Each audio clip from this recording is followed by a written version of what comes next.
Welcome to the Ex Good Girl podcast, the place where people pleasers, perfectionists, and overgivers come to unlearn the good girl rules that you thought were making you good, but now you can see are actually just keeping you small. If you've spent your life being unable to say no, putting everyone else's needs and feelings above your own, constantly seeking external approval, or avoiding conflict to make others feel comfortable, if guilt and resentment feel like a constant weight in your life, it is time to learn to knock that shit off. Every episode, we dive into the stories, skills, and strategies that you need to stop shrinking, start speaking up, and to live a life that is authentically and unapologetically yours, while also deepening the connection and vulnerability in the relationships that matter to you. I'm glad you're here. Let's jump in.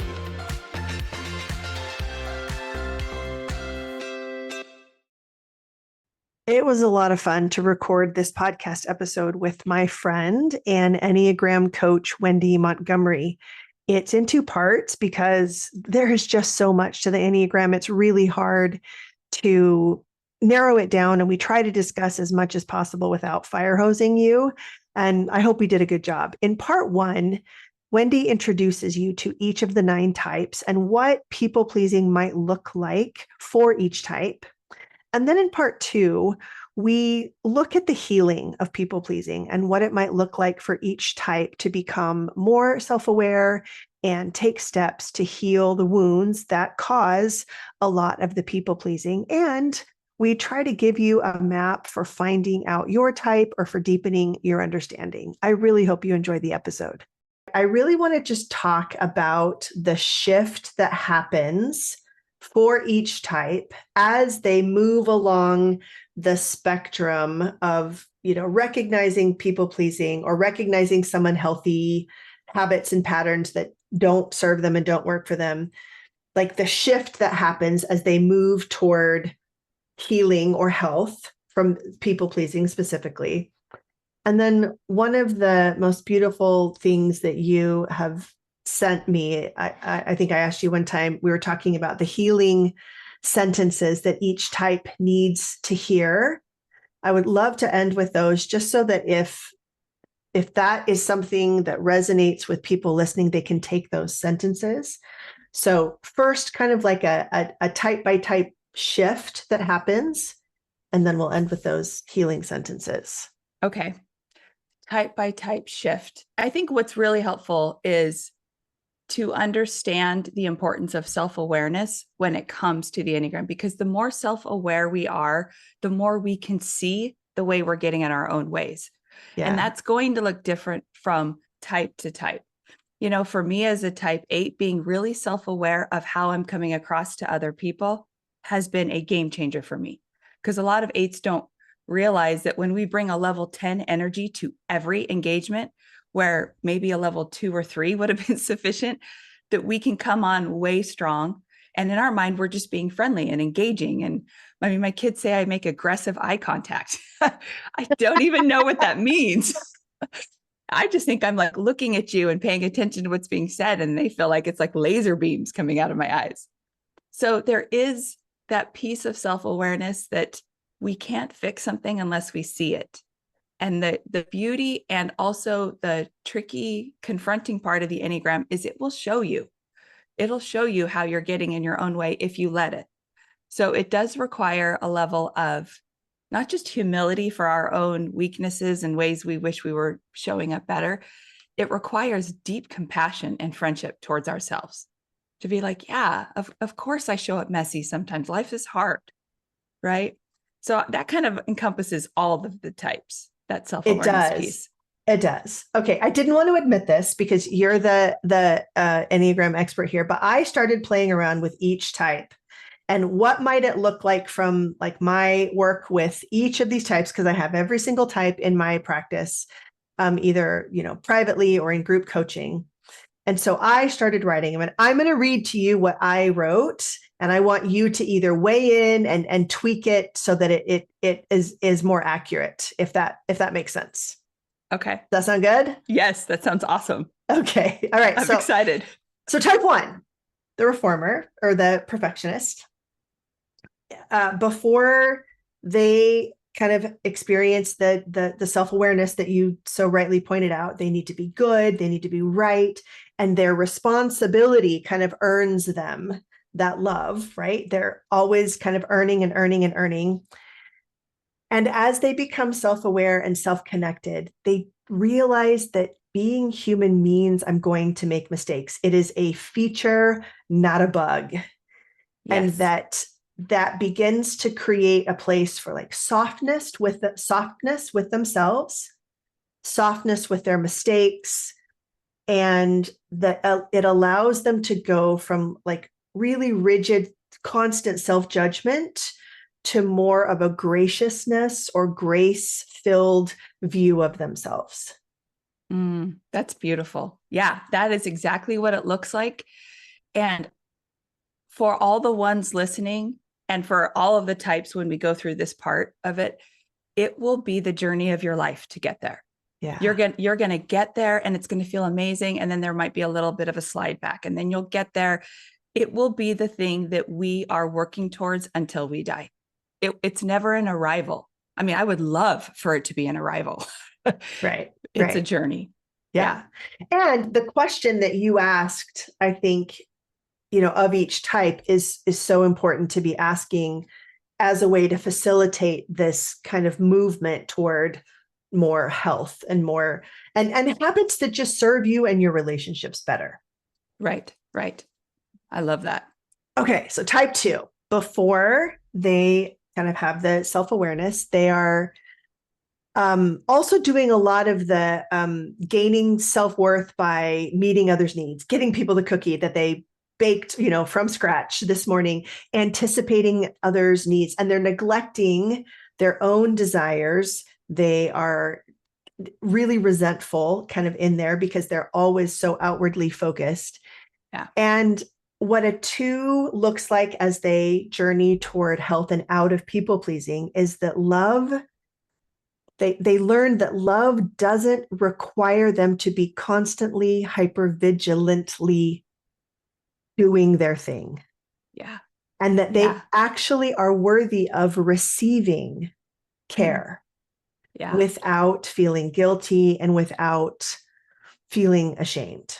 So they go from like the self-sacrificial type of love to more of self-worth as love for themselves. Yes. And to be able to accept other people's help and care for themselves. That's so hard for it too. Yes. Yeah. Yeah. I love that.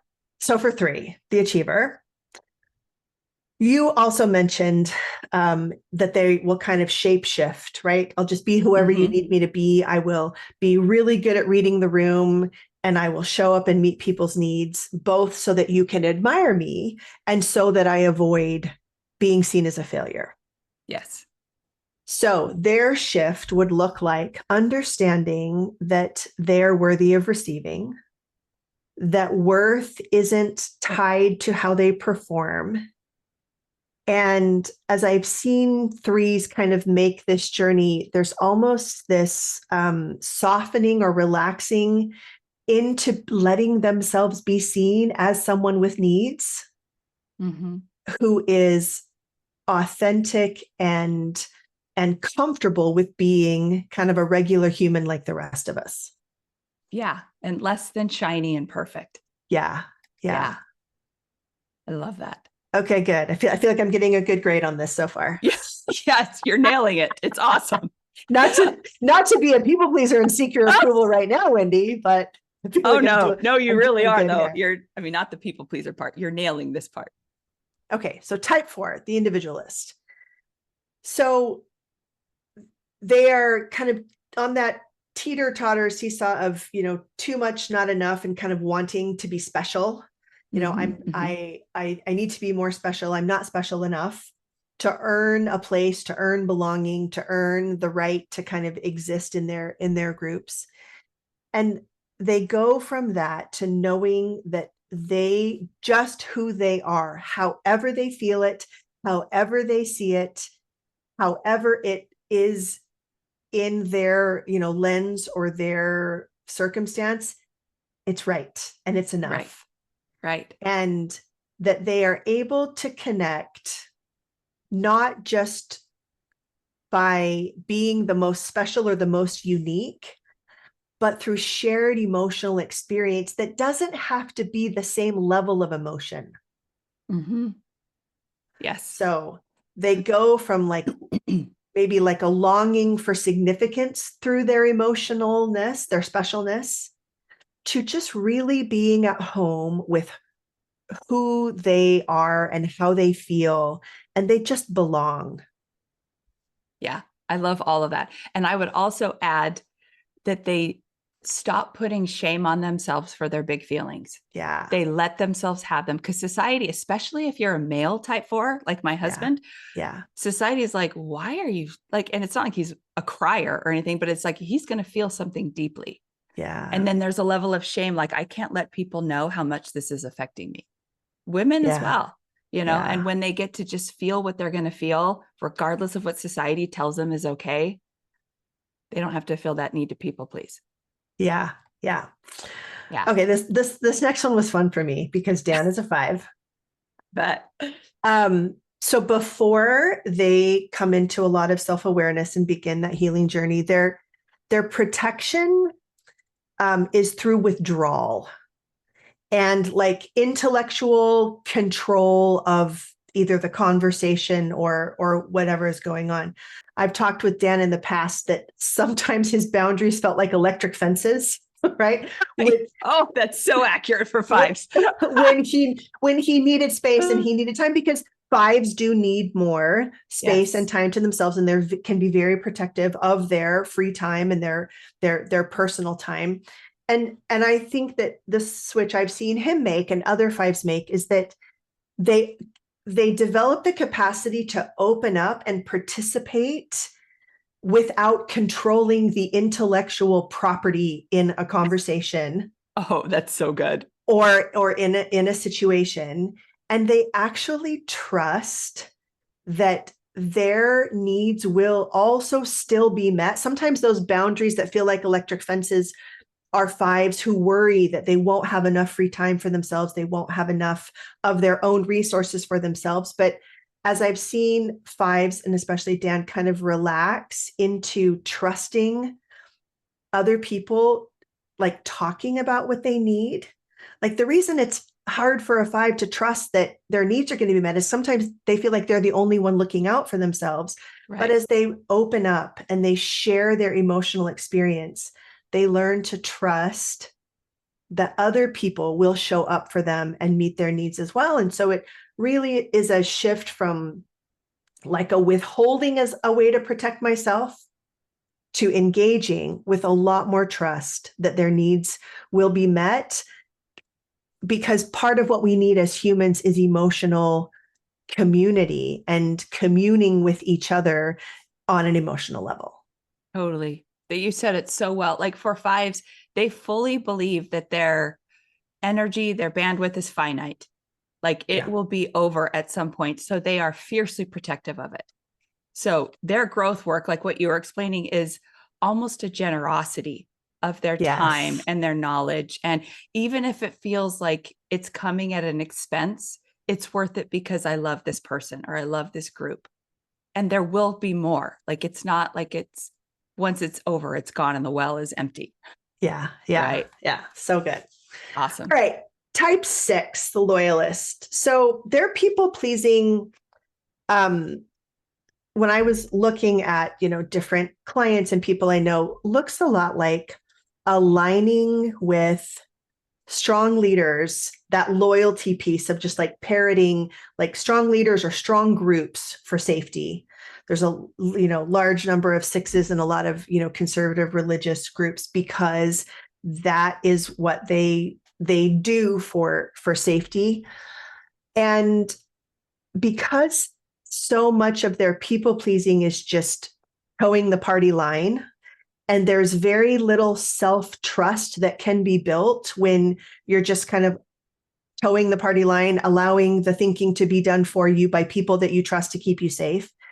It is the opening to I am trustworthy. I have an internal authority that I can cultivate that actually creates safety for me so that I can disagree, so that I can have my own opinion, so that I can take a stand that aligns with maybe more who I am deeply and authentically than just the rules of this group. So it looks to me like the shift from an externalized trust. I'm going to trust this group to take care of me and their laws and their rules and what they want for me and what they tell me to think, to more of an internalized bravery or courage or centeredness. And it's not even either or. It's not like the loyalist has to leave the group, but it's their own internal compass and trust comes online and is at least equal to that of the group to which they hope they belong and hope will keep them safe. Yeah, I totally agree with that. I think 6s thrive when they realize that the assurance that they're looking for is best found inside themselves. Yeah. It's there. Yeah. Yeah. And they have to trust it. All right. Yeah. 7, the enthusiast. I have a strong 7 wing, avoiding pain by let's go do something fun. But I think there's a lot of accommodating and being very agreeable that also happens for 7s. And so slowing down. Like I just remember in a lot of my 7-ness, just action, doing. And so slowing down to stay present with emotions. Because for a lot of people pleasers, we are able to just skip past the heaviness of the guilt, the resentment, the fear by just staying in motion. So for a 7 in particular, slowing down, staying present, and a shift from like constantly being in action, trying to not feel, to just being comfortable, feeling, and letting and trusting that those emotions have really valuable, important information for us about what is good for us, what is not good for us, and letting some of those emotions lead the way. Absolutely. I call it bright siding that 7s do. Yes. Like when they stop bright siding other people or a situation and like see it for the truth of what it is and let that be good enough, and feeling that, perfect. It's perfect. Yeah. All right. Type 8, the protector. Okay. Hurt my feelings. Mine too.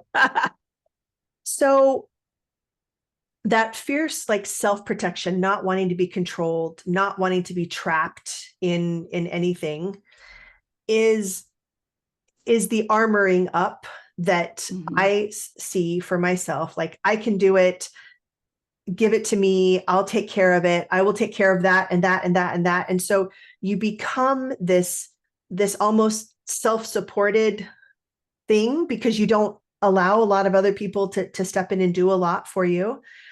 Especially because having needs feels so vulnerable. It feels like you're, standing naked in front of everyone, not knowing if they will want to support you the same way that you are supporting and protecting everyone else. Will I be protected the same way that I'm protecting everyone else? And so allowing softness and allowing mutual care, that letting other people in is not just an act of courage, but it's an act of courage, and it's not weak. And it is what actually gets me the protection and the care and the mutual equity that I so often resent that I don't have.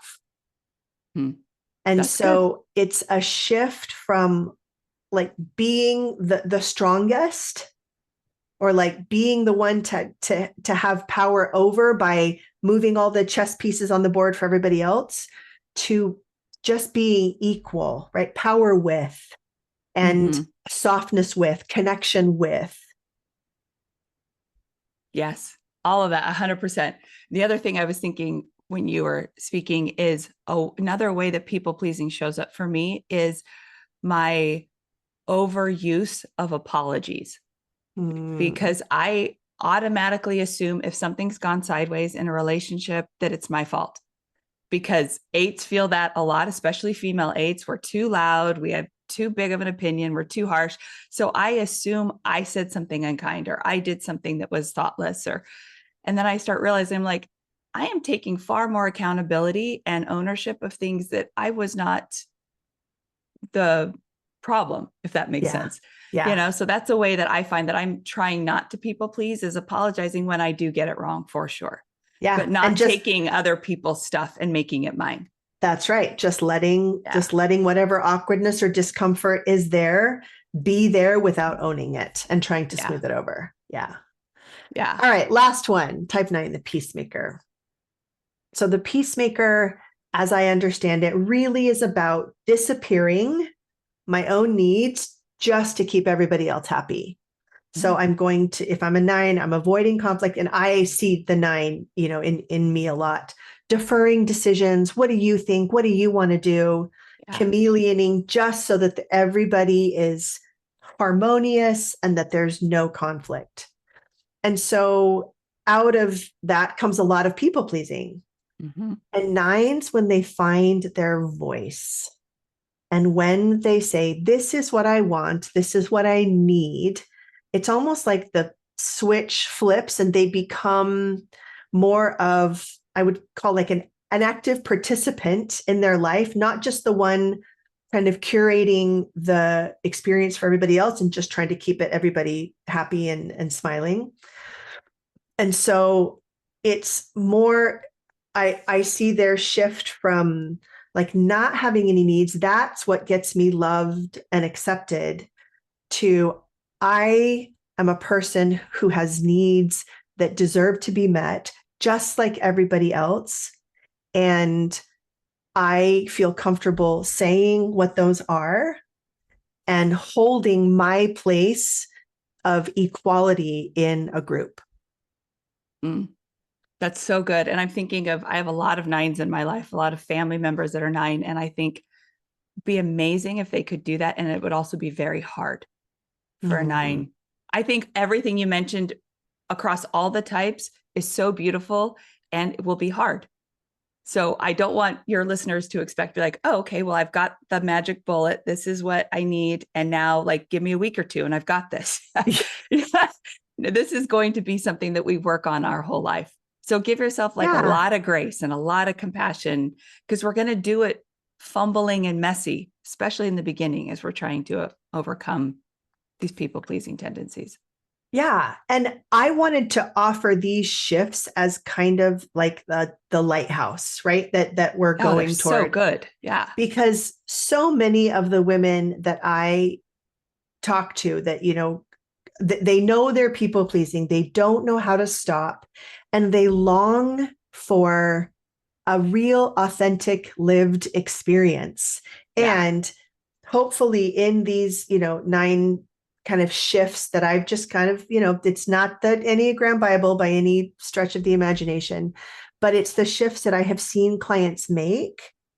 And it's a continuum, right? It is a constantly evolving set of skills and feeling of self-connectedness and sovereignness, authenticity that begins to develop, that just builds on itself. Yeah.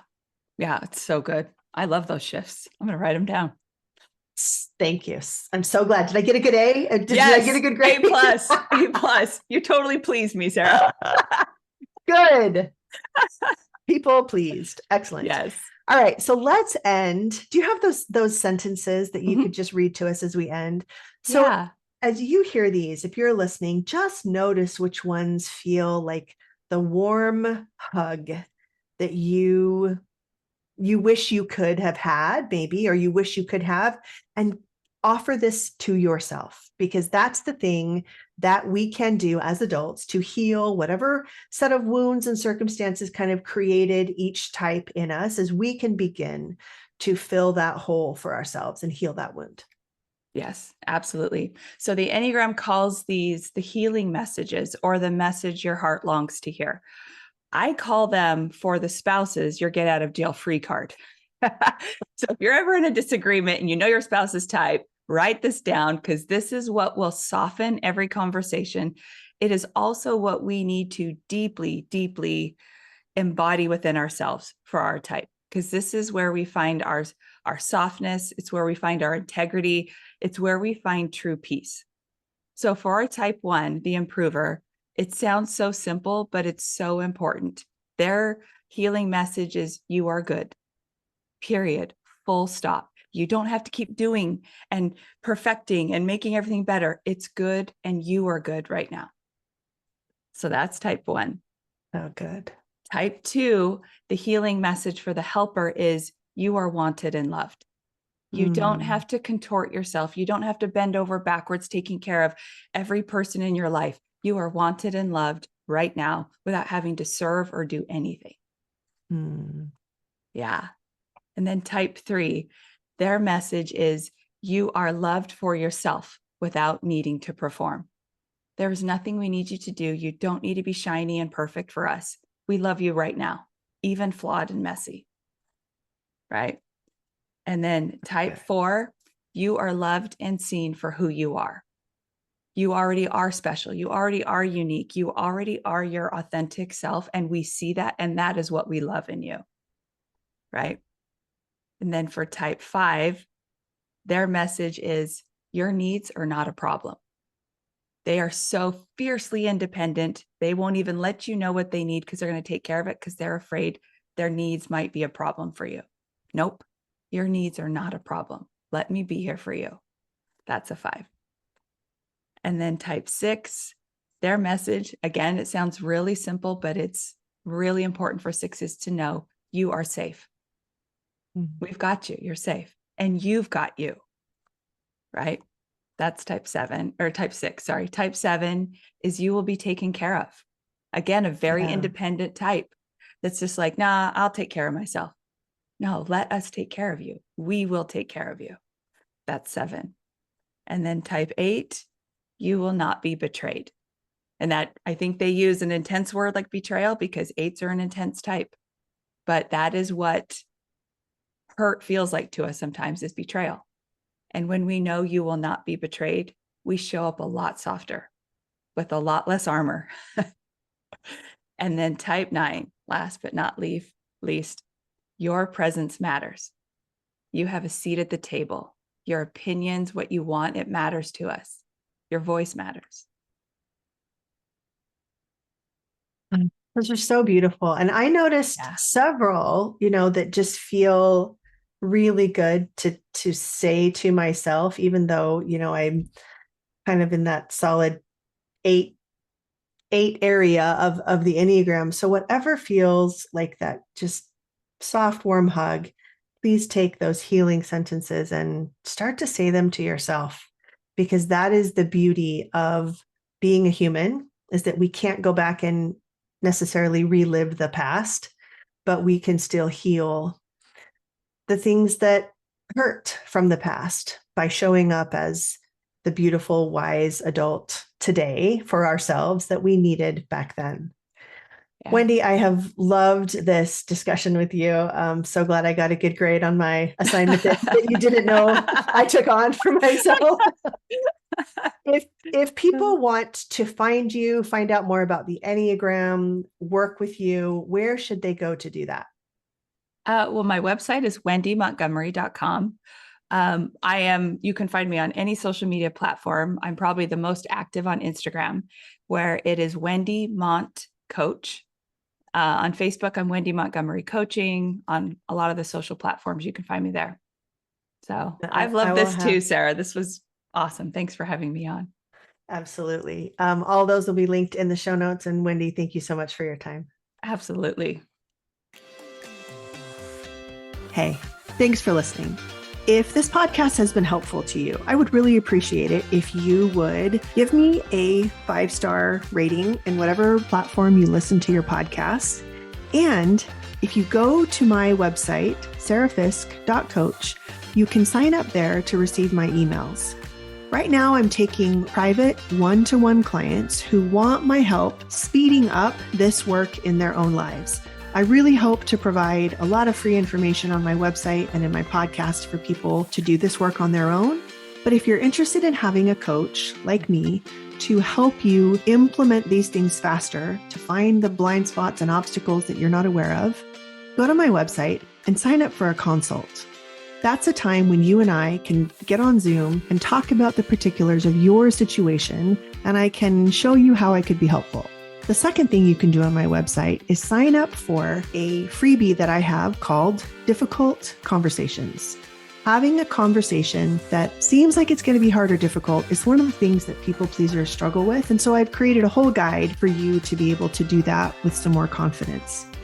That will also get you signed up for information about my group program, Stop People Pleasing. It's a group coaching program where you join a community of women just like you who are struggling to overcome perfectionating and people pleasing, and we do it together in a group. It's a really amazing opportunity to not just learn from your own experience, but just to see how similar you are to so many other women out there. The healing and the challenging and the laughing and the growth that happens in that beautiful community of women is really amazing. And if it's interesting to you, I would love for you to know about it.